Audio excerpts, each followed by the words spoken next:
હવે વનસ્પતિમાં નિયંત્રણ જોયું કે વનસ્પતિઓમાં સામાન્ય રીતે ચેતાતંત્ર હોતું નથી.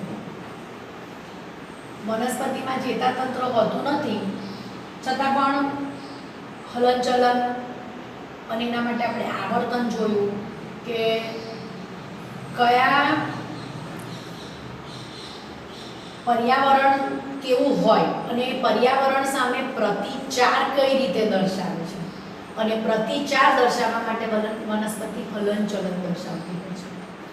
તો આપણે વનસ્પતિનું એ જોયું. હવે આપણે જોવાનું છે પ્રાણીઓમાં નિયંત્રણ. તો પ્રાણીઓમાં નિયંત્રણ માટે છે ચેતાતંત્ર. ચેતાતંત્રમાં સામાન્ય રીતે મુખ્ય મગજ અને કરોડરજ્જુ. કરોડરજ્જુને ચેતારજ્જુ પણ કહી શકાય. સૌથી પહેલું તે જોવાનું છે કે સંવેદના ગ્રાહી એટલે શું, અને મનુષ્યના શરીરમાં વિવિધ સંવેદનાગ્રાહી અંગોના ઉદાહરણ, સ્થાન અને કાર્ય. પ્રશ્ન નંબર 4 છે. તો કે મનુષ્યના શરીરમાં બાહ્ય ઉત્તેજનાને ગ્રહણ કરવા માટેની જે વિશિષ્ટ રચના છે એને સંવેદનાગ્રાહી કહેવામાં આવે. બાહ્ય સંવેદના ગ્રહણ કરવા માટેની વિશિષ્ટ સંરચના એને સંવેદનાગ્રાહી. સંવેદનાગ્રાહીમાં લખેલું છે કે રસગ્રાહી એકમો. રસગ્રાહી એકમોનું સ્થાન ક્યાં છે? તો કે રસગ્રાહી એકમો ક્યાં આવેલા છે? તો કે જીભની સપાટી પર. રસગ્રાહી એકમો ક્યાં છે? જીભની સપાટી પર. કાર્ય શું છે? તો સ્વાદની ઓળખ. બાહ્ય સંવેદના ગ્રહણ કરતા અંગો સંવેદનાગ્રાહી એકમો. તેમાં રસગ્રાહી એકમો. રસગ્રાહી એકમો કયા કયા? તો કે એક જ અહીંયા જીભની સપાટી પર. અને કામ શું છે? તો કે સ્વાદની ઓળખ કરે. બીજું છે ઘ્રાણગ્રાહી એકમો. ઘ્રાણગ્રાહી એકમો, ઘ્રાણ શબ્દ આવે એટલે સ્મેલ, સુગંધ સંબંધિત આવે એટલે નાક આવે. તો કે નાકના અધિચ્છદીય સ્તરમાં. અધિચ્છદ એટલે બહારનું જે પડ છે ને અધિચ્છદ કહેવાય. તો નાકના અધિચ્છદીય પડમાં. અને કામ શું છે? તો કે ગંધની ઓળખ કરે. સ્થાન છે અને કાર્ય. તો કે ઘ્રાણગ્રાહી એકમો. સ્થાન તો કે નાકના બાહ્ય અધિસ્તરમાં. કાર્ય, કાર્ય શું આવે? ગંધની ઓળખ. સ્પર્શગ્રાહી એકમો. સ્પર્શગ્રાહી એટલે સ્વાભાવિક છે. સ્પર્શ ક્યાં થાય? તો કે બહાર ચામડીને થાય એટલે ત્વચા. શું કરે? સ્પર્શની ઓળખ. પ્રકાશગ્રાહી એકમ. દ્રષ્ટિ. આપણે પ્રકાશ આંખથી જ જોઈ શકીએ છીએ, ચામડીથી કે નથી જોઈ શકતા નથી. નાકથી પ્રકાશ જોઈ શકતા નથી. પ્રકાશને સ્મેલ નથી લઈ શકતા. પ્રકાશ જોવાનો હોય તો જોવાનું કામ કોણ કરે છે? આંખ કરે છે. તો ક્યાં આવેલા છે? આંખ. શું કરે? તો કે દ્રષ્ટિની ઓળખ. દ્રશ્યની ઓળખ. જુદા જુદા દ્રશ્યોને જોઈ શકે, ઓળખી શકે.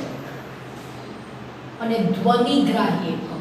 કાન દ્વારા આપણે અવાજને સાંભળીએ છીએ. તો કે અંતઃકરણમાં અવાજની ઓળખ. તો આ થયા સંવેદનાગ્રાહીઓ. શું છે?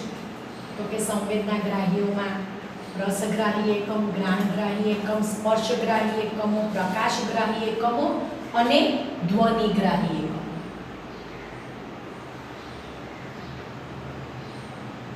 હવે આ જે બધી જ ક્રિયાઓ થતી હોય સામાન્ય રીતે,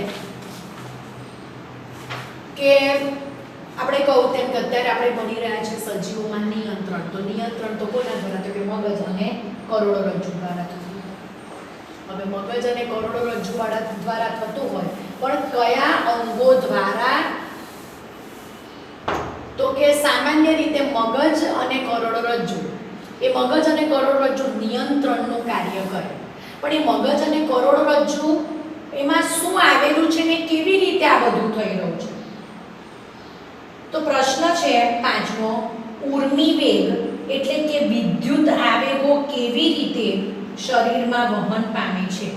તો કે ચેતાતંત્રનો રચનાત્મક અને ક્રિયાત્મક એકમ ચેતાકોષ છે. જેમ શરીરનો રચનાત્મક અને ક્રિયાત્મક એકમ કોષ છે, એમ ચેતાતંત્રનો ક્રિયાત્મક અને રચનાત્મક એકમ ચેતાકોષ છે. સામાન્ય રીતે ચેતાકોષ કેવો છે?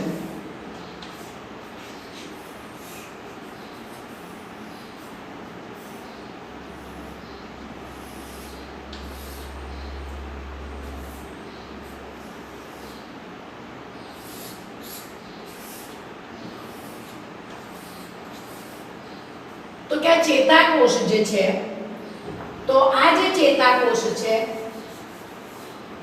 મગજ હોય કે કરોડરજ્જુ હોય, એનો ચેતાકોષની નોર્મલ રચના આવી છે. ચેતાકોષમાં આ જે છે તે ચેતાકોષનું કોષકાય છે. આખા પોષણ છે તે કોષકાય છે. બરાબર. આ એક ચેતાકોષમાં કોષકાય અને આ જે છે તેને કોષ કેન્દ્ર કહેવાય. આ જે ટૂંકા તંતુઓ છે તેને શિખા તંતુ કહેવાય અને એક લાંબો તંતુ છે તેને અક્ષ તંતુ કહેવાય. આ થયું ચેતો જે આ જે છે કોષરસ છે. તો શરીરમાં ઉર્મી વેગ ચેતાકોષ, ચેતાતંતુ અને ચેતોપાગમ દ્વારા વહન પામે છે. આપણે આ ચેતાકોષની ફિગર ડ્રો કરીશું. ચેતાકોષમાં આ જે પોષણ છે ને કોષકાય કહેવાય. આ જે કોષકાય સાથે તંતુઓ જોડા, જે ટૂંકા તંતુઓ છે, ટૂંકા પ્રવર્ધો છે, એને શિખા તંતુ કહેવાય. એક લાંબો પ્રવર્ધ છે તેને અક્ષ તંતુ કહેવામાં આવે. ઉર્મી વેગનું સર્જન કેવી રીતે થાય? તો કે સંવેદી અંગો ચેતાકોષના શિખા તંતુ જે છે, કોઈ પણ સંવેદી અંગ લઈએ, કોઈ પણ આપણે સંવેદી અંગો જોયા છે કે હમણાં જ કે રસગ્રાહી અંગો, ઘ્રાણગ્રાહી અંગો, એ સમજો કે જીભ છે, નાક છે, કાન, આંખ, ત્વચા, આ બધા સંવેદનાગ્રાહી અંગો છે. સંવેદના લેવામાં આવે છે. તો કે સંવેદી અંગો ચેતાકોષના શિખા તંતુની ટોચ ધરાવતા વિશિષ્ટ સંવેદનાગ્રાહીઓ હોય છે. સંવેદી અંગો એ આ શિખા તંતુની ટોચ ધરાવતા. શિખા તંતુની ટોચના અગ્ર છેડે બાહ્ય ઉત્તેજનાની માહિતી મેળવવામાં, કોઈ પણ માહિતી હોય આ શિખા તંતુની ટોચના આગળના ભાગમાં માહિતી મેળવવામાં આવે. આ સ્થાને રાસાયણિક પ્રક્રિયા થાય અને ઉર્મી વેગ એટલે કે વિદ્યુત આવેગ ઉત્પન્ન થાય. સમજો કે જે સ્વરૂપે સંવેદના ગ્રહણ થાય છે તે જ સ્વરૂપે બીજી જગ્યા પર મોકલવામાં નથી આવતી. તો ગ્રહણ કોના દ્વારા થાય છે? તો કે આ શિખા તંતુના ટોચના ભાગે ગ્રહણ થાય. તેનું ઉર્મી વેગમાં વહન કરવામાં રાસાયણિક પ્રક્રિયા દ્વારા. હવે આ ઉર્મી વેગમાં વહન થવું તે કેવી રીતે વહન થશે? તો કે શિખા તંતુની ટોચ પાસે સર્જન પામેલ ઉર્મી વેગ એ શિખા તંતુથી ચેતાકોષકાય સુધી વહન પામ્યા. શિખા તંતુમાંથી આ કોષકાયમાં વહન પામ્યા. આ ઉર્મી વેગ ચેતાકોષકાય છે એ કોષકાયમાંથી ચેતાક્ષ, અને ચેતાક્ષ કહેવાય, અને અંતે ચેતાંતો સુધી પહોંચે છે. હવે ચેતાંતો સુધી કેવી રીતે? આ જે અક્ષતંતુ છે, સમજો કે આ એક ચેતાકોષનો અક્ષતંતુ એ બીજા ચેતાકોષ છે એના શિખા તંતુ સાથે, એના જે શિખા તંતુના ચેતાંતો છે તેની સાથે ફિઝિકલ જોડાયેલો હોતો નથી. ફિઝિકલ જોડાયેલો હોતો નથી એટલે આમ સ્પષ્ટ જોડાણ નથી હોતું, પણ તેમની વચ્ચે સૂક્ષ્મ જગ્યા હોય છે, બહુ થોડી જગ્યા. આ જે થોડી સૂક્ષ્મ જગ્યા છે તેને ચેતોપાગમ કહેવામાં આવે છે. અને ઉર્મી વેગ ટૂંકમાં સંવેદના લીધી, રાસાયણિક પ્રક્રિયા થઈ એટલે કે ઉર્મી વેગમાં વહન થયું, એ આ કોષકાયમાં થઈને બીજા કોષમાં પ્રવેશે, ચેતાંતોમાં થઈ. કેવી રીતે? તો કે ચેતોપાગમ દ્વારા. ચેતોપાગમ શું છે? તો કે કોઈ વિશિષ્ટ રચના નથી, પણ એક ચેતાકોષના અક્ષતંતુના ચેતાંતો બીજા ચેતાકોષના સ્પષ્ટ જોડાણ ભૌતિક જોડાણ ધરાવતા હોતા નથી, તેમની વચ્ચે અત્યંત સૂક્ષ્મ જગ્યા હોય છે, એ જગ્યાને ચેતોપાગમ કહેવામાં આવે છે. લખેલું છે ચેતોપાગમ એટલે શું? તો કે પાસેના બે ચેતાકોષોની ગોઠવણીમાં એક ચેતાકોષના અક્ષતંતુના ચેતાંતો અને બીજા ચેતાકોષના આ શિખા તંતુઓ વચ્ચે જે સૂક્ષ્મ અવકાશ છે તેને ચેતોપાગમ કહેવામાં આવે છે. જ્યારે ઉર્મિવેગ આ અક્ષતંતુના ચેતાંતો સુધી પહોંચે ત્યારે ચેતા રસાયણો મુક્ત થાય છે. ઉર્મિવેગ જે પહોંચ્યો કે આ અક્ષતંતુના ચેતાંતો સુધી એટલે શું મુક્ત થાય? ચેતા રસાયણ. આ રસાયણ પેલા ચેતોપાગમમાંથી પસાર થાય અને ત્યાર પછીના ચેતાકોષના શિખા તંતુમાં ઉર્મિવેગ ઉત્પન્ન કરે છે. એટલે એક ચેતાકોષમાંથી બીજા ચેતાકોષમાં આ રીતે ઉર્મિવેગનું વહન થતું હોય છે. શરીરમાં ઉર્મિવેગના વહનની આ સામાન્ય પ્રણાલી છે, એક કોષમાંથી બીજા કોષમાં. અંતે આ ઉર્મિવેગ ચેતાકોષમાંથી સ્નાયુ કોષોમાં અને પછી ગ્રંથિઓ સુધી લઈ જવામાં આવે છે. આ તો સમજ પડે કે ચેતાતંત્ર આખું કાર્ય કઈ રીતે કરે. તો ચેતાતંત્રનો રચનાત્મક અને ક્રિયાત્મક એકમ ચેતાકોષ છે. ચેતાકોષમાં એક ચેતાકોષમાંથી ઉર્મિવેગ બીજા ચેતાકોષમાં, બીજામાંથી ત્રીજામાં, અને આ ક્રિયા ખૂબ ઝડપથી થાય છે, ખૂબ ઝડપથી થાય છે. અને ઉર્મિવેગ બહુ થોડા સમયમાં એક જગ્યાથી બીજી જગ્યાએ પહોંચી જતું હોય છે. તો આ થયું આપણું ચેતાકોષની રચના. હવે જોવાનું છે એટલે આમ સામાન્ય રીતે ક્રિયાઓ થતી કેવી રીતે હોય છે? તો કે જનરલી એવું હોય કે કોઈ પણ આપણા શરીરમાં જે ચેતા જે છે એમાં ચેતાકોષ છે અને ચેતાઓ છે. આ ચેતાઓ ત્રણ પ્રકારના છે. એક સંવેદી ચેતા, પ્રેરક ચેતાઓ અને મિશ્ર ચેતાઓ. આપણે આનો ચાર્ટ પછી જોઈએ. સંવેદી ચેતાઓ અંગોમાંથી સંવેદના ગ્રહણ કરે અને મગજ અને કરોડરજ્જુ સુધી લઈ જાય. ચેતાતંત્રના મુખ્ય જે અંગ છે એ મગજ અને કરોડરજ્જુ. મગજ એ આ જે ખોપરી છે, સ્કલ, હાડકાની બનેલી ખોપરીમાં મગજ રક્ષાયેલું છે. આ જે મગજ છે એની સાથે જ કરોડરજ્જુ અથવા તો ચેતારજ્જુ જોડાયેલું છે, જે આખા બેકમાંથી પસાર થાય છે. તો ચેતાઓમાં સંવેદી ચેતાઓ, પ્રેરક ચેતાઓ અને મિશ્ર. અંગોમાંથી સંવેદના ગ્રહણ કરી તેને મગજ તરફ લઈ જાય, મગજ અને કરોડરજ્જુ તરફ લઈ જાય તે સંવેદી ચેતાઓ. મગજમાંથી જે સંવેદના પહોંચી એને અનુરૂપ કાર્ય કરાવવા માટે જે ચેતાઓ સંદેશા મગજમાંથી શરીર તરફ લઈ જાય એ પ્રેરક ચેતાઓ. અને મિશ્ર ચેતાઓમાં સંવેદી પણ એટલે મગજમાંથી શરીરમાંથી મગજ તરફ અને મગજમાંથી અંગો તરફ એ બંને આવે એ મિશ્ર ચેતાઓ. તો આમ સામાન્ય રીતે કાર્ય કઈ રીતે થતું હોય? કોઈ પણ કાર્ય કરવું હોય, સંવેદના ગ્રહણ થાય ને કાર્ય કેવી રીતે થાય? જેમ કે સમજો કે અહીંયા મારે આ શરીર પર અહીંયા હાથ પર એક મચ્છર બેઠો છે. હવે મચ્છરે ડંખ માર્યો એટલે સ્પર્શ ત્વચા છે એની સ્પર્શની સંવેદના ચેતાઓ દ્વારા ક્યાં પહોંચી? કરોડરજ્જુમાં. કરોડરજ્જુ ક્યાં મોકલશે? તેને મગજમાં. એટલે મગજ તેનું અર્થઘટન કરશે. અર્થઘટન કરશે એટલે સમજશે કે આ શું થયું. તો મગજ તેને વિચારે અને પછી એ મગજ પ્રેરક ચેતાઓ દ્વારા કાર્યકારી અંગને એટલે આ અંગને સંવેદના મોકલશે, આજ્ઞા મોકલશે. એને આજ્ઞા પણ કહી શકાય. અને આજ્ઞા એટલે એવું પણ બને કે જે હાથ છે એ જ હાથના સ્નાયુઓને સંવેદના મળી અને સ્નાયુ જરા હલ્યા એટલે મચ્છર ઉડી ગયો. કાં પછી બીજા હાથને આજ્ઞા મોકલી અને હાથે માર્યું એટલે મચ્છર મરી ગયો. બરાબર. તો આમ જનરલી ક્રિયા કેવી રીતે થાય છે?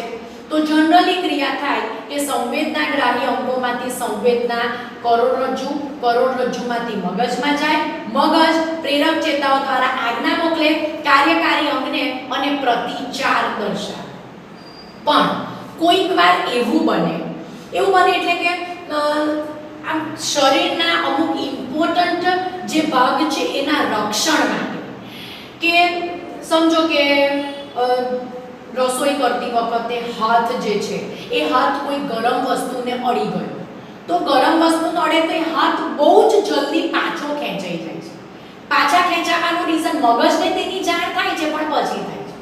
તો એક્ચ્યુઅલી આમાં શું થાય છે તો કે સંવેદના ક્યાં ગઈ, તો કે આ જે અંગ છે એ અંગમાંથી સંવેદનાગ્રાહી અંગમાંથી કરોડરજ્જુમાં ગઈ. કરોડરજ્જુ જ તેનું અર્થઘટન કરે છે અને કરોડરજ્જુ જ પ્રેરક ચેતાઓ દ્વારા કાર્ય કરાવે છે.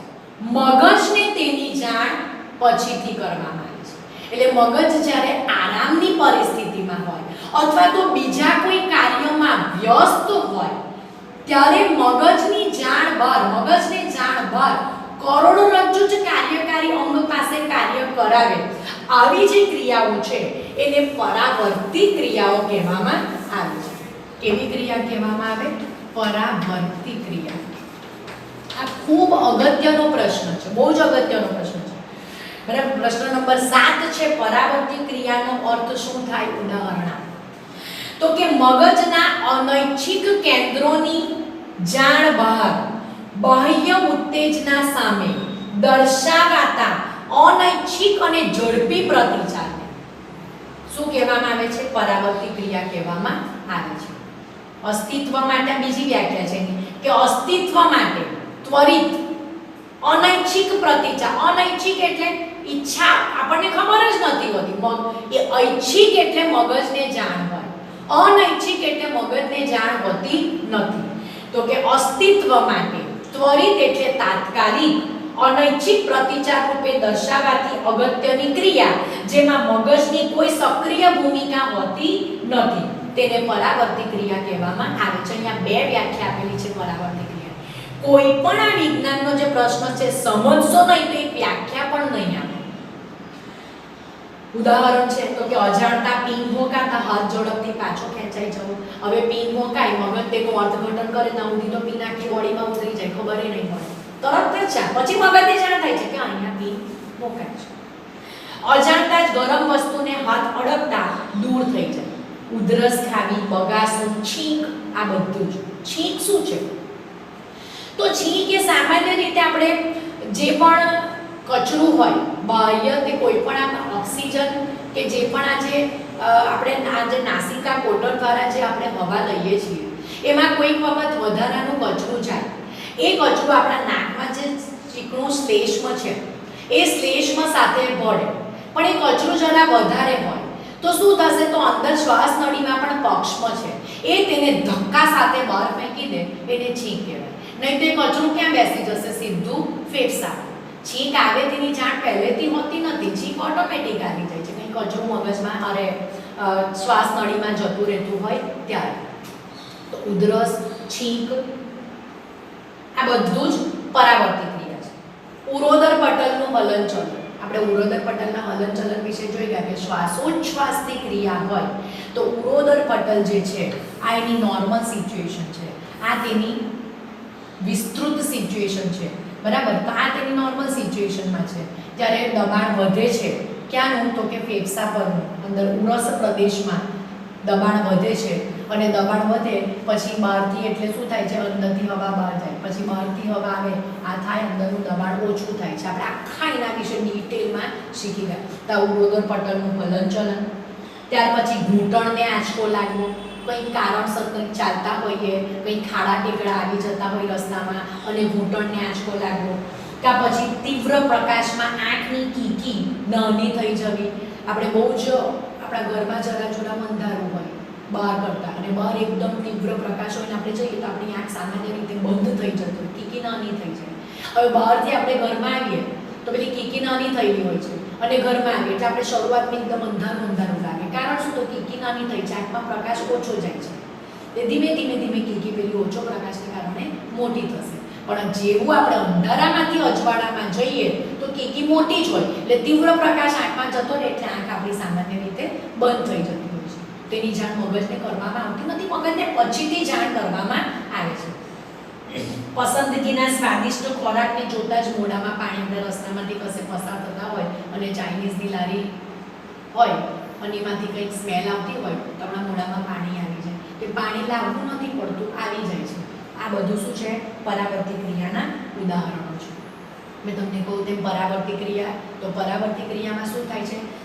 સંવેદનાગ્રાહી અંગો જે છે, અંગો દ્વારા સંવેદના ગ્રહણ કરવાની. આ સંવેદના ગ્રહણ કરી તેને ક્યાં જાય છે? કરોડરજ્જુમાં. કરોડરજ્જુ તેનું અર્થઘટન કરે છે અને કરોડરજ્જુમાંથી જ કાર્યકારી અંગને સંદેશો મોકલવામાં આવે છે, આજ્ઞા મોકલવામાં આવે છે. ક્રિયા થઈ જાય છે. મગજનો તેમાં કોઈ સક્રિય ભાગ હોતો નથી. મગજને તેની જાણકારી પછીથી આપવામાં આવે છે. આ આખી થઈ પરાવર્તિત. હવે લખ્યું છે કે આપણે પરાવર્તિત ક્રિયાની સરખામણીમાં વિચારવાની ક્રિયામાં ધીમો પ્રતિચાર શા માટે આપ્યો છે? પરાવર્તિત ક્રિયા વિચારવાની ક્રિયા કરતાં પરાવર્તિત ક્રિયાની સરખામણીમાં વિચારવાની ક્રિયામાં ધીમો પ્રતિચાર હોય છે. વિચાર ધીમેથી આવે છે, ઓછા આવે છે. આમ તો વિચારોની સ્પીડ બહુ હોય એવું કહેવામાં આવે છે, છતાં એવું કહે છે કે વિચાર ઓછા, પરાવર્તિત ક્રિયા એનાથી પણ ઝડપથી થાય છે. તો કે વિચાર કરવો એ બહુ જટિલ પ્રક્રિયા છે. આપણને એવું લાગે કે વિચાર તો આવ્યા જ કરે, મગજ એ વિચારોની ફેક્ટરી છે, બધું ઘણું બધું સાંભળ્યું હોય, પણ વિચાર એ પણ બહુ જટિલ પ્રક્રિયા છે. તેમાં ઘણા બધા ચેતાકોષોના ઉર્મી વેગની જટિલ પારસ્પરિક ક્રિયાઓ સંકળાયેલી હોય છે. વિચાર કરવા માટેના કેન્દ્ર અગ્ર મગજમાં આવેલા છે. વિચાર માટેનું કેન્દ્ર તો કે અગ્ર મગજ, મગજના પાર્ટ છે એના વિશે આપણે થોડી વાર પછી જોઈએ છે. અગ્ર મગજમાં આવેલા છે. તે શરીરના વિવિધ ભાગોમાંથી માહિતી એટલે ચેતા દ્વારા માહિતી મેળવે છે. કોણ? આ અગ્ર મગજમાં. ત્યાર પછી વિચારના કેન્દ્રોમાં આ માહિતીનું અર્થઘટન થાય. ટૂંકમાં ફરીથી મગજ એનો એક ભાગ અગ્ર મગજ જેમાં વિચારના કેન્દ્રો છે, માહિતી મેળવે છે, તેમાં અર્થઘટન થાય છે અને તેના આધારે સૂચના તૈયાર કરવામાં આવે છે. મગજમાંથી આ સૂચના પ્રેરક ચેતા દ્વારા પ્રતિચારક અંગ તરફ વહન પામે છે. આમ પ્રતિચાર દર્શાવવા માટે વધારે સમય લે છે. પ્રતિચાર દર્શાવવા માટે વિચાર કરીને પછી પ્રતિચાર દર્શાવીએ તો વધારે સમય લાગે છે. જ્યારે પરાવર્તિત ક્રિયામાં સામાન્ય રીતે સૂચના કરોડરજ્જુ દ્વારા જ આપવામાં આવે છે. તેથી અંગોથી મગજ તરફ અને મગજથી પાછા અંગ તરફ જવાનો ઉર્મી વેગના વહનનો સમય બચી જાય છે. તેથી વિચારવાની ક્રિયામાં ધીમો પ્રતિચાર મળે છે. વિચારવાની ક્રિયામાં મગજમાં જાય, મગજમાં વિચારના કેન્દ્ર છે, બરાબર, એ મગજ તેનું અર્થઘટન કરે, અર્થઘટન કર્યા પછી પ્રતિચારક અંગ તરફ તેને સંવેદનાને પાછી મોકલવામાં આવે, એને પ્રતિચાર કહેવાય. પરાવર્તિત ક્રિયામાં મગજ સુધી કશું પહોંચતું જ નથી, મગજને પછીથી જાણ કરવામાં આવે છે. છતાં પાછું આપવું છે પરાવર્તિત કમાન સમજાવવા. પ્રશ્ન ખૂબ અગત્યનો છે કે પરાવર્તિત કમાન સમજાવો અને કરોડરજ્જુની પરાવર્તિત ક્રિયા સમજાવો. આમ તો મેં આખી તમને સમજાવી દીધી, ફરીથી એક વખત વાંચી જાઉં છું કે પરાવર્તિત ક્રિયામાં સંકળાયેલી સંવેદી ચેતા અને પ્રેરક ચેતાના પરાવર્તિત ક્રિયામાં સંકળાયેલા સંવેદી ચેતા અને પ્રેરક ચેતાના કરોડરજ્જુ સહિતના જોડાણને પરાવર્તિત કમાન કહેવામાં આવે છે. સંવેદી ચેતા, પ્રેરક ચેતા અને કરોડરજ્જુ, આનું જે સંયુક્ત જોડાણ છે એને પરાવર્તિત કમાન કહેવામાં આવે છે. બીજી વ્યાખ્યા આપેલી છે પરાવર્તિત ક્રિયાનો માર્ગ જેમાં સંવેદનાગ્રાહી અંગ, સંવેદી ચેતાકોષ, પૃથક્કરણીય ચેતાકોષ, સંવેદી ચેતાકોષ હોય જે સંવેદના લે છે, એનું અર્થઘટન કરે એ પૃથક્કરણ ચેતાકોષ. ત્યાર પછી સંવેદના મોકલે એટલે કે આજ્ઞા મોકલે એ ચાલક ચેતાકોષ અને પ્રતિચારક અંગો, એનું જોડાણ થાય છે એને પરાવર્તિત કમાન કહેવામાં આવે છે. આમ સંવેદી અને ચાલક સંદેશાનો કરોડરજ્જુમાંથી પસાર થતો ચેતા માર્ગ એ પરાવર્તિત કમાનની રચના કરે છે. તેના દ્વારા ખૂબ ઝડપી પ્રતિચાર દર્શાવવામાં આવે છે. હવે પરાવર્તિત કમાનનું એક ઉદાહરણ આપો. આમ તો આપી ગયા છે. ભૂલથી કે અજાણતા વ્યક્તિનો હાથ કોઈ ગરમ વસ્તુને અડકે તો સહેજ પણ વિચાર કર્યા વગર તરત જ પાછો ખેંચી લે છે, બરાબર. તો આ ગરમ વસ્તુ અને તેની ઉત્તેજનાનો સ્ત્રોત કે જે ગરમ વસ્તુ છે, તરત મગજ તેનો વિચાર કરે કે પાછો હાથ લઈ ત્યાં સુધીમાં તો હાથને ખાસું નુકસાન થઈ જતું હોય છે, બરાબર. તો પરાવર્તિત કમાન એની વ્યાખ્યા જરા બરાબર સમજજો કે પરાવર્તિત ક્રિયાનો માર્ગ જેમાં સંવેદનાગ્રાહી અંગ, સંવેદી ચેતાકોષ, સંવેદનાગ્રાહી અંગ એમાંથી સંવેદી ચેતાકોષ પછી જશે કરોડરજ્જુ, એમાં પૃથક્કરણીય ચેતાકોષ એટલે કે વિચાર કરશે, બરાબર. આમ તો વિચારના કેન્દ્ર તો મગજમાં છે, પણ અર્થઘટન કરોડરજ્જુમાં જ થાય છે. એટલે પૃથક્કરણીય ચેતાકોષ, ચાલક ચેતાકોષ જેનાથી આજ્ઞા મોકલવામાં આવી, અને પ્રતિચારક અંગ, આટલું જે જોડાણ છે એને પરાવર્તી કમાન કહેવામાં આવે છે. હવે છે કે પ્રાણીઓમાં પરાવર્તી કમાન શા માટે વિકાસ પામી? તો કે પ્રાણીઓમાં પરાવર્તી કમાન વિકાસ પામી છે કારણ કે મગજની વિચારવાની ક્રિયા ખૂબ સતેજ હોતી. આપણે તો આમ એવું છે કે મગજ જેટલું કોઈ જ સતેજ નથી, પણ પરાવર્તી ક્રિયા મગજની વિચારવાની ક્રિયા કરતાં પણ વધારે ઝડપથી થાય છે. મોટાભાગના પ્રાણીઓમાં વિચારવા માટે જરૂરી જટિલ ચેતાકોષીય જાળ અલ્પ વિકસિત હોય છે અથવા તો ગેરહાજર. મનુષ્યમાં વિકસિત છે, બીજા બધા પ્રાણીઓમાં તો અલ્પ વિકસિત છે અથવા તો વિચારવાની પ્રક્રિયા થતી જ નથી હોતી. તો તે લોકો કેવી રીતે પછી પોતાનો પ્રતિચાર કરી શકે, પોતાના અંગોનું રક્ષણ કરી શકે? આથી વાસ્તવિક વિચાર ક્રિયાની ગેરહાજરીમાં કાર્ય કરવા માટે અસરકારક પ્રણાલીના રૂપમાં આ પરાવર્તી કમાન વિકાસ પામે છે. આ ઉપરાંત જટિલ ચેતાકોષીય જાળનું અસ્તિત્વ હોય તો પણ ઝડપી પ્રતિચાર માટે વધુ કાર્યક્ષમ પ્રણાલી તરીકે પરાવર્તી કમાન આપણી મગજ, આપણું જે શરીર છે, આપણી જે મગજની રચના છે તે ખૂબ જટિલ છે. મગજ અને કરોડરજ્જુ જેવા અંગો છે, વિચારવાની ક્રિયા છે. તો એવું વિચાર કરી શકતા હોય તેવા પ્રાણીઓમાં પણ વિચારવાની ક્રિયા કરતા પરાવર્તી ક્રિયા ખૂબ ઝડપથી થાય છે અંગોના રક્ષણ માટે. આટલું યાદ રાખવાનું છે, બરાબર. તો અહીંયા તમારા લગભગ 11 જેટલા પ્રશ્ન થયા છે કે કઈ રીતે મગજ અને કરોડરજ્જુ અને કઈ રીતે આ બધું ક્રિયા થતી હોય છે. હવે છે આપણે જોવાનું છે માનવનું મગજ. તો કે મનુષ્યના ચેતાતંત્રનું આયોજન, તો કે મનુષ્યનું ચેતાતંત્ર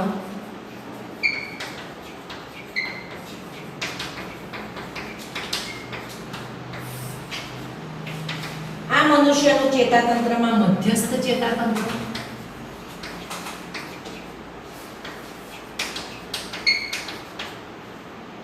અને પરિઘવર્તી ચેતાતંત્ર.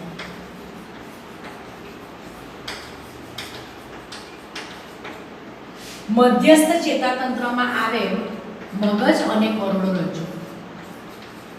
કરોડરજ્જુને ચેતારજ્જુ પણ કહી શકાય,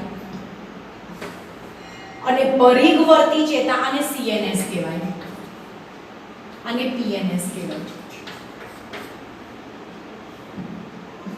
સેન્ટ્રલ નર્વસ સિસ્ટમ. આમાં મસ્તિષ્ક ચેતાઓ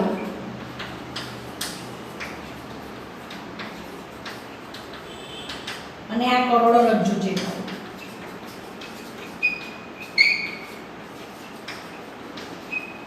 તો ફરીથી અત્યારે અડધું જ છે મનુષ્યનું ચેતાતંત્ર. એમાં મધ્યસ્થ ચેતાતંત્ર અને પરિઘવર્તી ચેતાતંત્ર. મધ્યસ્થ ચેતાતંત્રમાં મગજ અને કરોડરજ્જુ, પરિઘવર્તી ચેતાતંત્રમાં મસ્તિષ્ક ચેતાઓ અને કરોડરજ્જુ ચેતા. સામાન્ય કાર્ય કયા છે? તો કે આ CNS છે, એટલે કે મધ્યસ્થ ચેતાતંત્ર છે. આ મધ્યસ્થ ચેતાતંત્ર એ બાહ્ય પર્યાવરણ અને શરીરના બધા ભાગોમાંથી સંદેશા અથવા તો માહિતીને મેળવે છે અને તેનું સંકલન કરે છે. એક વિચાર હોય કે એક અંગ છે, એ બધા જ અંગોનો આપણા શરીરમાં પાચન તંત્ર, રુધિરાભિસરણ તંત્ર, બરાબર, ઉત્સર્જન તંત્ર, શ્વસન તંત્ર, આ બધા અંગોનું સંકલન કરવું, સાથે જોડાય. કોઈ એક ક્રિયા થાય ત્યારે બીજી કોઈ ક્રિયા બંધ થઈ જતી નથી. તો કે આ સંવેદના મેળવે છે અને બધા અંગોનું સંકલન કરે છે. કરોડરજ્જુ પરાવર્તી ક્રિયામાં સંકળાય છે. મગજ શરીરનું મુખ્ય સંપાદિતા ધરાવતું કેન્દ્ર છે. શરીરની બધી જ સંપાદિતા મગજ. આંખને જોવાનું, કાનથી સાંભળવાનું, સૂંઘવાનું, આ બધી ક્રિયાઓ એક સાથે થતી હોવા છતાં જુદી જુદી પડે છે. આંખ જોઈ છે તે સમયે નાક સૂંઘે છે, તે સમયે કાન સાંભળે છે. નહીં કે આંખ જોવાનું કામ કરે ત્યારે બાકીના બે અંગો આરામ કરતા થઈ જાય, એવું થતું હોતું નથી. સંવાદિતા આ જાળવવાનું કામ. મગજ આપણને વિચારવાની અનુમતિ આપે છે અને વિચાર આધારિત ક્રિયા કરવા માટે પ્રેરે છે. વિચાર કોણ કરે છે? મગજ. અને એ વિચાર આધારિત ક્રિયા કરવા માટે પ્રેરે છે કાર્યકારી અંગો. પરિઘવર્તી ચેતાતંત્ર એ આ પરિઘવર્તી ચેતાતંત્ર એ આ જે મધ્યસ્થ ચેતાતંત્ર છે અને શરીરના અંગો વચ્ચે જોડાણ રાખે છે. ટૂંકમાં મગજમાં એટલે આ જે ચેતાઓ છે એ શરીરમાંથી મગજ તરફ લઈ જાય, મગજમાંથી કે કરોડરજ્જુમાંથી સંવેદના અથવા તો આજ્ઞાને ક્યાં લઈ જાય? શરીર. તો શરીર અને મધ્યસ્થ ચેતાતંત્ર જે છે એને જોડવાનું કામ કોણ કરે છે? તો કે આ પરિઘવર્તી ચેતાતંત્ર કરે છે.